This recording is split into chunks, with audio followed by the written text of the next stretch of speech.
2 பேராக. அவர் 12 அழைத்து அசுத்த ஆவிகளை துரத்த அவர்களுக்கு அதிகாரம் கொடுத்து, வழிக்கு பையையாகிலும் அப்பத்தையாகிலும் கச்சையில் காசையாகிலும் எடுத்துக்கொண்டு போகாமல் ஒரு தடியை மாத்திரம் எடுத்துக்கொண்டு போகவும், பாதரட்சைகளை போட்டுக்கொண்டு போகவும், 2 அங்கிகளை தடியாதிருக்கவும் கட்டளையிட்டார். பின்பு அவர்களை நோக்கி, நீங்கள் எங்கேயாகிலும் ஒரு வீட்டில் பிரவேசித்தால் அவ்விடத்தை விட்டு புறப்படுகிற வரைக்கும் அங்கேதானே தங்கியிருங்கள். எவர்களாகிலும் உங்களை ஏற்றுக்கொள்ளாமலும் உங்கள் வசனங்களை கேளாமலும் இருந்தால் நீங்கள் அவ்விடம் விட்டு புறப்படும் போது அவர்களுக்கு சாட்சியாக உங்கள் கால்களின் கீழே படிந்த தூசியை உதறி போடுங்கள்.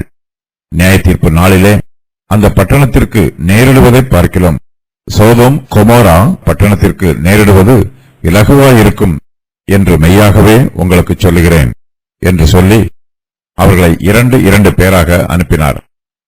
அவர்கள் புறப்பட்டு போய் மனம் திரும்புங்கள் என்று பிரசங்கித்து அநேகம் பிசாசுகளை துரத்தி அநேகம் நோயாளிகளை எண்ணெய் பூசி சுஸ்தமாக்கினார்கள். 12 அவர் 12 அழைத்து அசுத்த ஆவிகளை துரத்த அவர்களுக்கு அதிகாரம் கொடுத்து, இயேசு கிறிஸ்து தம்முடைய 12 சீஷர்களையும் தம்மிடத்தில் அழைக்கிறார். சத்தியத்தை உபதேசம் பண்ணவும் அற்புதங்களை செய்யவும் இயேசு அவர்களுக்கு அதிகாரம் கொடுக்கிறார். இதுவரையிலும் அவர்கள் இயேசு கிறிஸ்துவின் உபதேசத்தை தங்கள் காதுகளால் கேட்டுக்கொண்டிருந்தார்கள். அவர் செய்த அற்புதங்களை தங்கள் கண்களால் பார்த்து கொண்டிருந்தார்கள். கிறிஸ்துவின் பாதபடியில் அமர்ந்திருந்து அவருடைய உபதேசங்களை கேட்டுக்கொண்டிருந்தவர்களை இயேசு கிறிஸ்து இப்போது ஊழியம் செய்வதற்காக அனுப்புகிறார். இதுவரையிலும் அவர்கள் இயேசு கிறிஸ்துவிடமிருந்து பெற்றுக்கொண்டார்கள். இனிமேல் அவர்கள் தாங்கள் பெற்றுக்கொண்டதை மற்றவர்களுக்கு கொடுக்க வேண்டும். அவர்கள் இதுவரையிலும் இயேசு கிறிஸ்துவிடமிருந்து கற்றுக்கொண்டார்கள். இனிமேல் அவர்கள் தாங்கள் கற்றுக்கொண்டதை மற்றவர்களுக்கு கற்றுக் கொடுக்க வேண்டும். இந்த ஊழியத்தை செய்வதற்காக இயேசு கிறிஸ்து தமது சீஷர்களுக்கு அதிகாரம் கொடுத்து அவர்களை அனுப்புகிறார். சீஷர்கள் தங்கள் வாழ்நாள் எல்லாம் ஒரு பாடசாலையில் படித்துக்கொண்டு தங்களுடைய அறிவை வளர்த்து கொண்டிருக்க முடியாது. கற்பதற்கு ஒரு காலம் உண்டு, கற்றதை கற்றுக் கொடுப்பதற்கு ஒரு காலம் உண்டு. இயேசு கிறிஸ்து தமது சீஷர்களை ஊழியத்திற்கு அனுப்பும் போது அவர்கள் சத்தியத்தை பூரணமாக கற்றுக்கொள்ளவில்லை. ஆயினும் இப்போதுள்ள பலத்தோடும் வேத ஞானத்தோடும் இயேசு அவர்களை ஊழியத்திற்கு அனுப்புகிறார். அவர்கள் தாங்கள் பெற்றுக்கொண்டதை கொடுக்கப் போகிறார்கள். தங்களுக்கு நியமிக்கப்பட்டிருக்கும் ஊழியத்தை ஆரம்பிக்கப் போகிறார்கள். இனிமேல் இவர்கள் தங்களுடைய ஊழியங்களில் அனுபவம் பெற்று வளர்ச்சி பெறுவார்கள். ஊழியம் விருத்தியாகும்.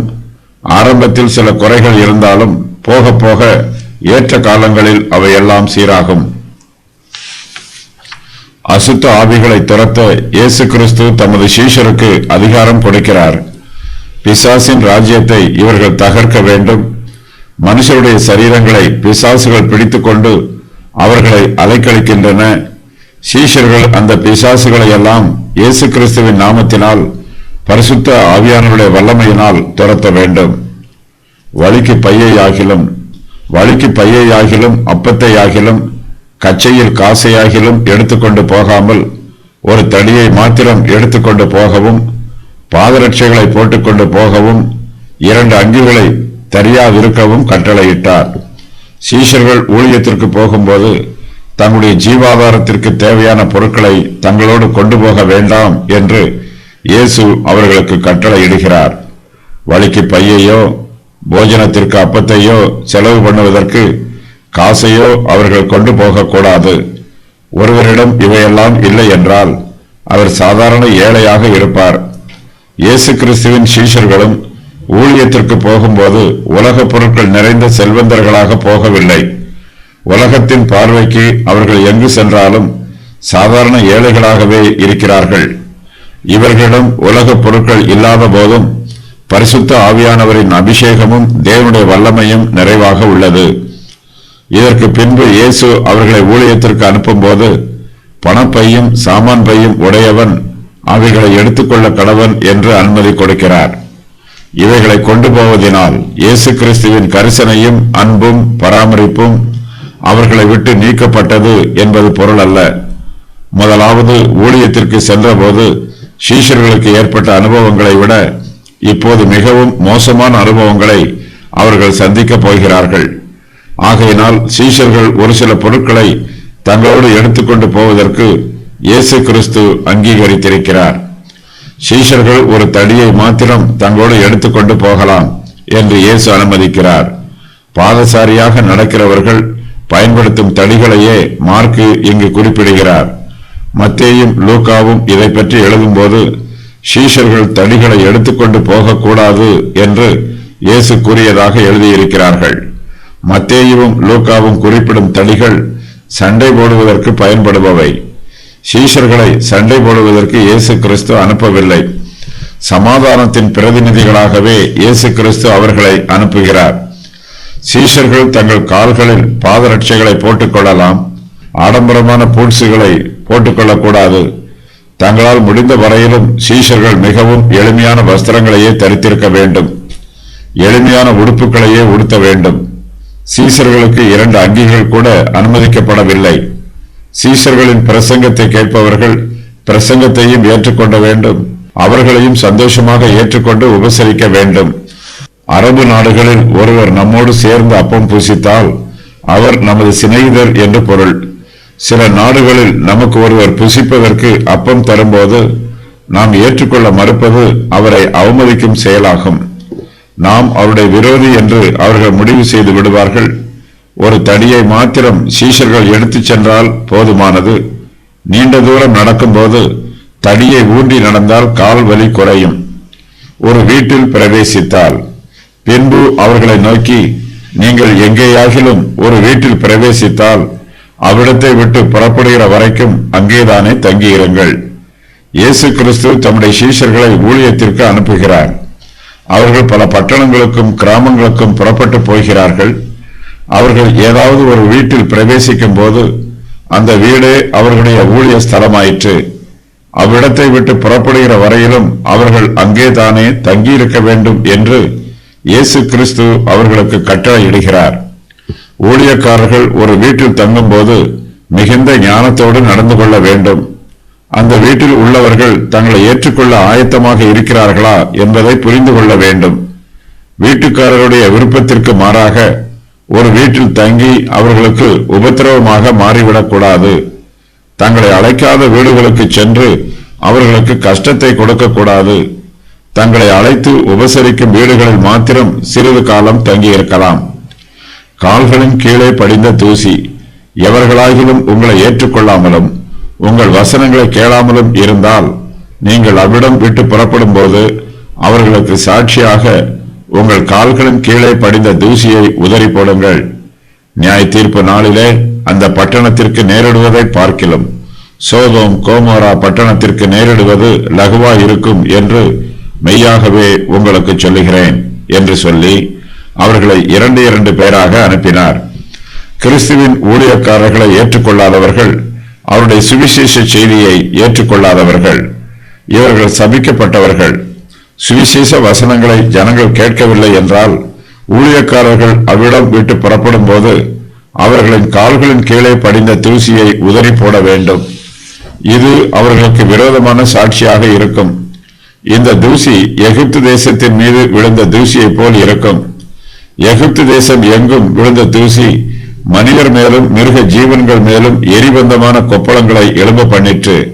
அது அவர்களுக்கு வாதையாகவும் சாபமாகவும் ஆயிற்று. அதுபோலவே ஊழியக்காரர்கள் உதறி போடும் தூசியும் சுவிசேஷத்தின் சத்துருக்களுக்கு சாபமாக இருக்கும். இவர்கள் மீது நியாய தீர்ப்பு வரும்.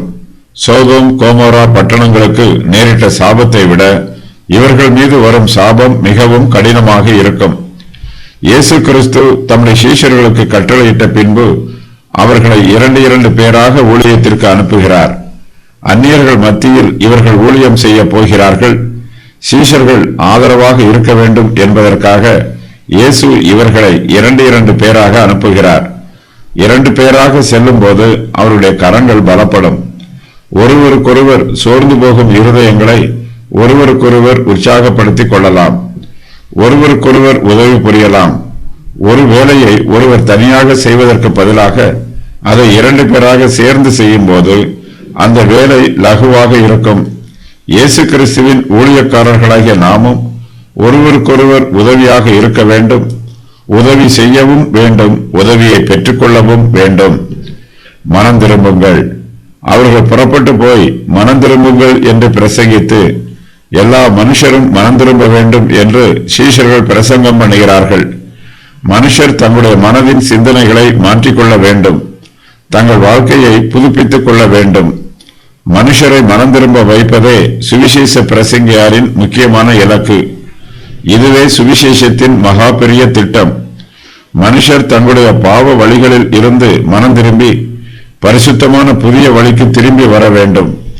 தங்களுடைய பாவ இருதயம் புதுப்பிக்கப்பட்டு அவர்கள் புதிய இருதயத்தை பெற்றுக்கொள்ள வேண்டும்.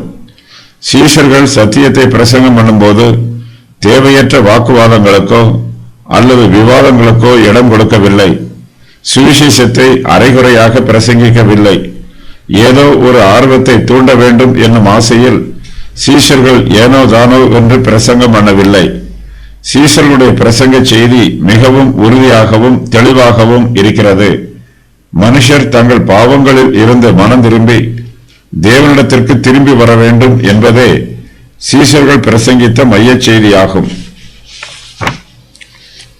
பிசாசுகளை துரத்தி அநேகம் பிசாசுகளை துரத்தி அநேகம் நோயாளிகளை எண்ணெய் பூசி சுஸ்தமாக்கினார்கள். இயேசு கிறிஸ்து தமது சீஷர்களுக்கு அசுத்த ஆவிகளை துரத்த அதிகாரம் கொடுத்திருக்கிறார். இயேசு கிறிஸ்துவின் வல்லமை அதிகாரம் உள்ளது. சீஷர்கள் இயேசு கிறிஸ்துவின் அதிகாரத்தை வீணாக பெற்றுக்கொள்ளவில்லை. அதை அவர்கள் பயபக்தியோடு பயன்படுத்துகிறார்கள். இயேசு கிறிஸ்து தங்களுக்கு கொடுத்த அதிகாரத்தை பயன்படுத்தி அவர்கள் அநேகம் பிசாசுகளை துரத்துகிறார்கள். அநேகம் நோயாளிகளை எண்ணெய் பூசி சுஸ்தமாக்குகிறார்கள்.